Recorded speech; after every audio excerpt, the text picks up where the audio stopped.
helping you navigate the rocky path of fulfilling employment. Here's our career Sherpa, Julie Bauke. Yes, she is. And, of course, every morning, not every morning, every Wednesday morning at this time. Every morning would be fun, too, though. Julie Bauke, our Career Sherpa from the Bauke Group. No, you get tired of me pretty quick. No. I think it would just add all kinds of joy to your day if you talk to me every morning. You might actually amount to something at some point. You would... What? You would bitch and moan about having to interact with me on a daily basis. I can tell. You'd be telling all your friends at the coffee shop, oh, my God, this guy's a pain in the butt. He's a jerk. He's not funny. He's stupid.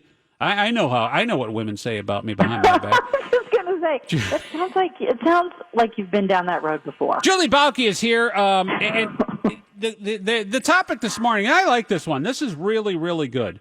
And this is based on significant research here. When the Google people got together, of course, which the Google people often do, they said, what is the number one asked career question on Google? What do people type into Google when it comes to careers the most in 2018? And the answer is what?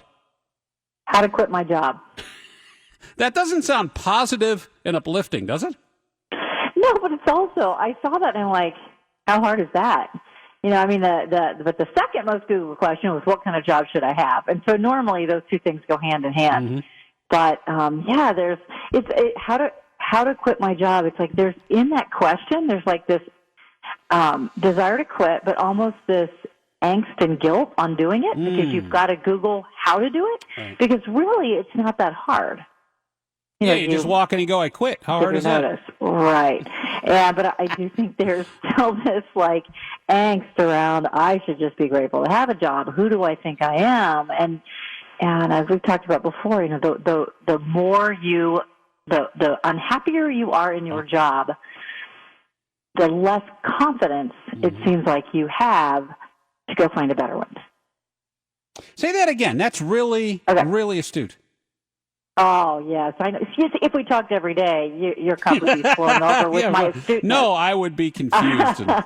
Okay, so my experience is the unhappier someone is in their job, the harder it is for them to have the confidence to go find a better job. Totally makes sense. Because when you're unhappy, everything in your life it has a ripple effect. And you start to feel like maybe it's not the job, maybe it's me. Maybe I'm not good at what I do. Maybe no one else will hire me. And, maybe this bully boss that I have is right. Maybe I am a POS. So it's just our minds play all kinds of tricks on us, and we have ourselves convinced that we don't deserve anything better than we have. It sounds like, let me interject for a second. This sounds exactly the same type of psychological profile is women who are and continue to choose mates or partners who abuse them. It sounds exactly the same thing. It's like, I'm not worth my self-esteem is so low, I'm so beaten to the ground that this is the best it's going to get for me. I better tolerate his infidelity and all these things and the abuse and all that because I can't do any better than this relationship. So what we talk about in empowering women when it comes to domestic abuse and women essentially being their own entities, which I encourage, I'm sure everyone does, it's the same thing as going on in your career. You essentially are the jilted lover, the abused spouse. Yeah.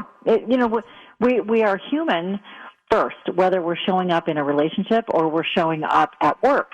And, a lot of times it's the same way of being in all places. I don't deserve any better, so I'm going to take what I can get. And it's sort of, you heard the analogy of the frog in the boiling pot of water. Yeah. They don't even know the heat's being turned up until it's too late. And unfortunately, we are like that at work.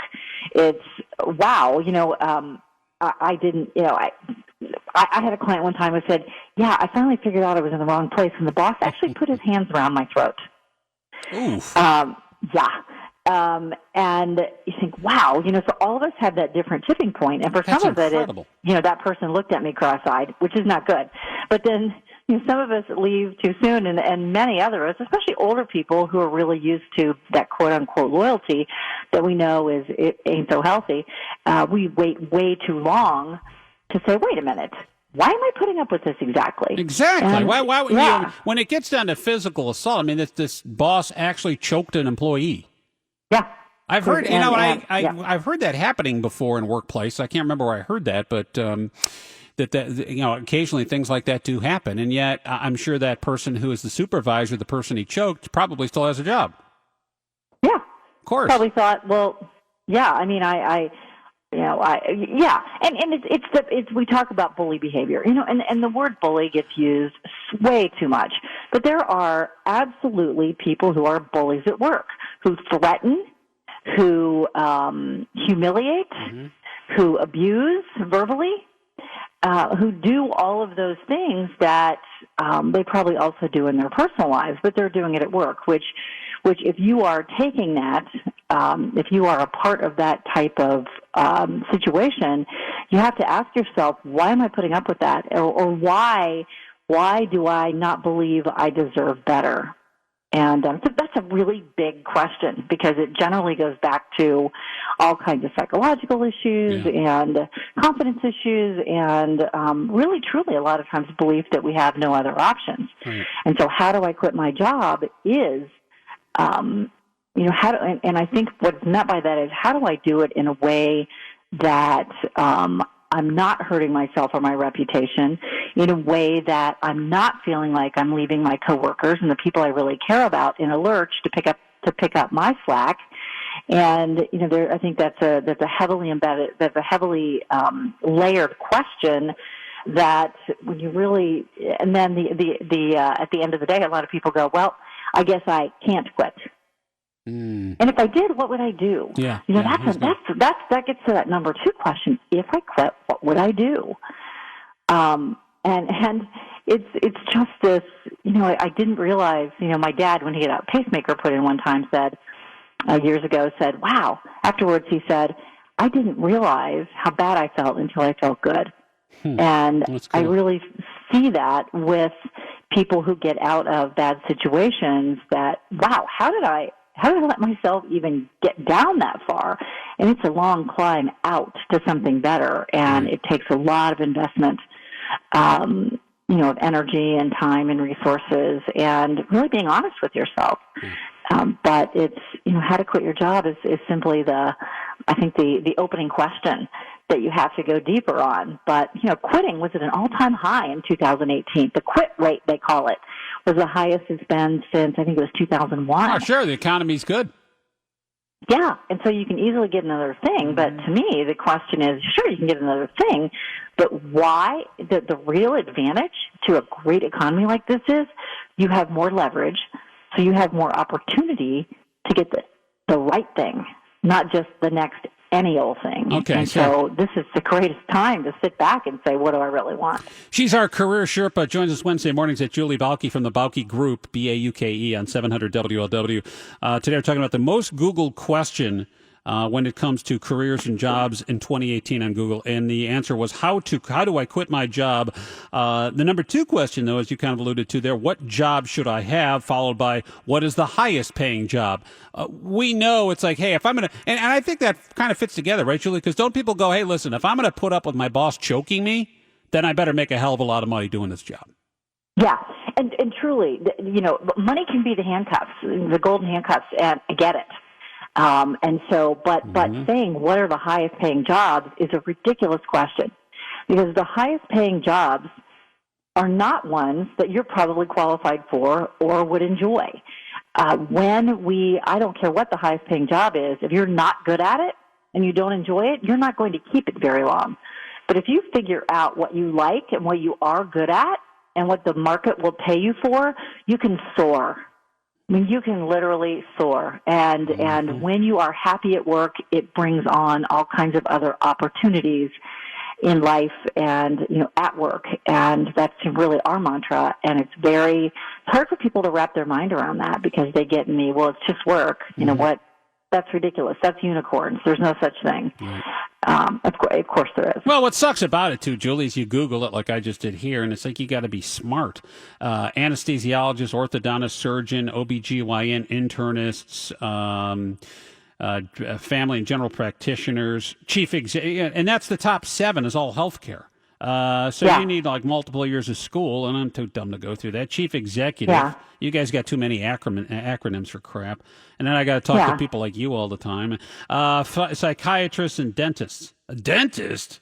Those are your top 10. No one's qualified for that. If you are, you're not even listening to me. You're making fat cash right now. There's fat stacks. You're a psychologist or a dentist or a surgeon or anesthesiologist. You ain't got time for this. You're too busy working and counting your money. Well, and dentists are always on, as I recall, dentists are always on the unhappiest professions list as well. Yeah. So, making a lot of money. You're sticking your head in someone else's mouth all day. Well, that's depressing. And so this idea of making a lot of money, whether it's, no matter what it is, we say to ourselves, I can put up with anything if I'm making that much money. And that is not true. You can't. When we look at these football players and say, well, they don't have any right to whine because they make millions of dollars. I don't agree with that. Sure. Yep.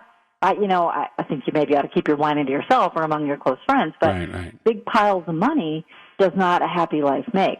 And we have lots of evidence of that out there. And there's actually studies done on that, at what the salary is in which people are happiest. I think it's like 75 or 80, something like that. Yeah, that's like the number. And then you start to get more anxious after 75 or 80 grand. And that's the number where you have a good work-home life balance, which in these fields, let's face it, you're taking your work home with you, and it's all-encompassing. Look at the shifts that those in the medical professions work. It's a long, long day, and it's years of building it up to that level to make, $120,000, $150,000, $180,000 a year. A lot of money, but it takes you're paying your dues for a long time. Although I'm looking at optometrist here, $126,000. That seems like a good job to me. Seems an easy job. The computer does it. And not only that, you goes 1 or 2. Is 2 or 3? 1 or 2. That seems like an easy gig. Read row number 3. It's totally up to you, too. It's like, well, do you see better with this or this? All right, you got the number done. Okay, here's your prescription. That ain't that hard. Yeah, my optometrist is the happiest guy I know, and he does exactly the same thing every day, all day long. And to me, that would be a lot more fun than, what's that TV show, Dr. Pimple Popper? I have no idea what you people watch. That's disgusting. I've heard about it. Believe me, I have not watched it, but there is a show called Dr. Pimple Popper that some people love. But you have to, it's a whole formula. Not every job is right for you, and you're not right for every job or every culture. But there is a place for you. Julie Even you, Scott Sloan. Even me. Where is my place? Keep looking, babe. Dog Matt. I'm the guy who likes to get choked. Anyway, Julie Bauke, our Career Sherpa, careeraccelerated.com. Thanks again. See you, bud.